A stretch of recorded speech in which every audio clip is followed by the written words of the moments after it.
गुरु बनल सैया चर्चा में जाके, चढ़ते सवनमा में नमा लिखा के, मानिला हमरो कहनमा बलम जी, अब न पहना जी कंगनमा बलम जी, अब न पहना जी कंगनमा बलम जी, अब न पहना जी कंगनमा बलम जी, अब न पहना जी कंगनमा बलम जी। गुरु बनल सैया चर्चा में जाके, चढ़ते सवनमा में नाम लिखा के, मानिला हमरो कहनमा बलम जी, अब न पहना जी कंगनमा बलम जी, अब न पहना जी कंगनमा बलम जी, अब न पहना जी कंगनमा बलम जी, अब न पहना जी कंगनमा बलम जी।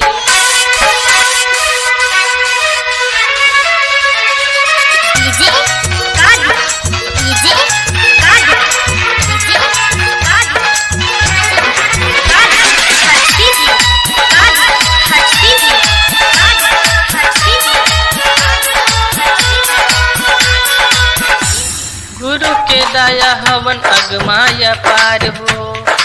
इनके पे चलन पूरा संसार हो। गुरु के दया हवन अगमाया पार हो,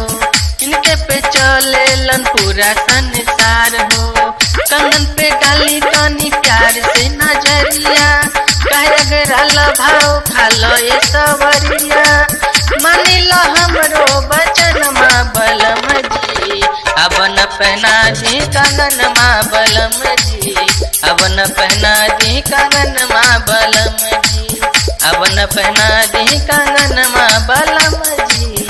अब न पहना जी कंगनमा बलम जी।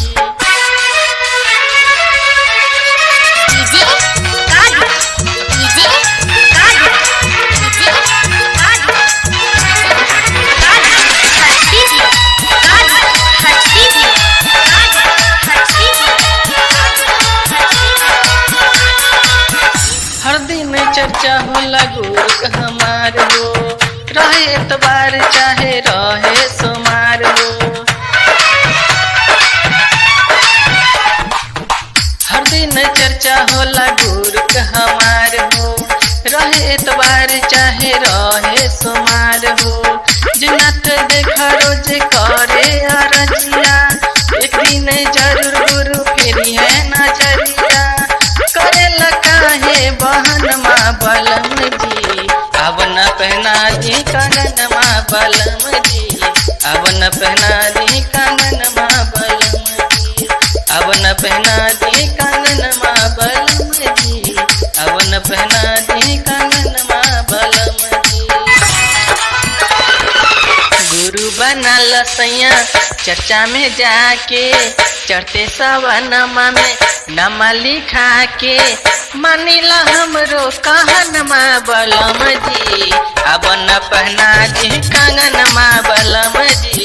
अब न पहना जी कंगनमा बलम जी, अब न पहना जी कंगनमा बलम जी, अब न पहना जी कंगनमा बलम जी। गुरु बनल सैया चर्चा में जाके,